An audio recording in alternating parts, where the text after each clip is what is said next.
Tetsy Anosy kosa no nizoran'ilay atrikasa fitiliana sy fanomezan-danja ireo filana amin'ny fanabeazana sy ny fampiofanana ambony ary ihany koa matianina eo amin'ny sehatra ny fikorontanan'ny toetrandro ny CNGIZC no tompon'antoka amin'ny fikarakarana ity hetsika ity. Ohatran'ireo firenen'lehibe sy vao misandratra dia mila miomana amin'ny fikorontanan'ny toetrandro ihany koa i Madagasikara.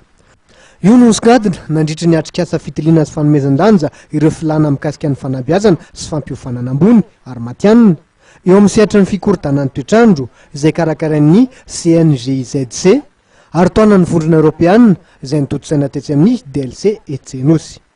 Ny tetikasa Island dia mapotsika ny fanatanterahana ny fampandrosoana maharitra ka ao anatin'izany fampandrosoana maharitra izany dia mila fanamafisana amin'ny fahaiza-manao na renforcement de capacité ka ny tetikasa ataontsika androany ny atrikasa atao androany zany dia amantarana rehefa avy mifampidinika tamin'ny volana Août dia amantarana ny tokony fanamafisana amin'ny fahaiza-manao momba ny fanabeazana, zany hoe identification des besoins en capacité sur l'éducation ka mikasika manokana ny fiovaovan'ny toetrandro.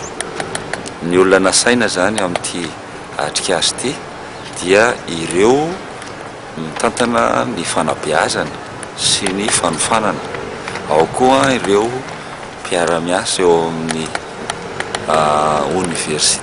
université ka mikasika tokony manokana ny tontolo iainana. Tafiditra indrindra ao anatin'ny andiany faharoa amin'ny fanatanterahana ilay tetikasa Island sy Madagasikara ity atrikasa iray ity. Efa manana paikady nasionaly ety miatrika ny fikorontanan'ny toetrandro tokoa i Madagasikara ary efa maro ireo vondrona amin'ny fametanana amin'ny fiatrehana izany. Efa manomboka resahana ny anivonivy toeram-pampiofanana ambony ihany koa izany lohahevitra izany ankehitriny.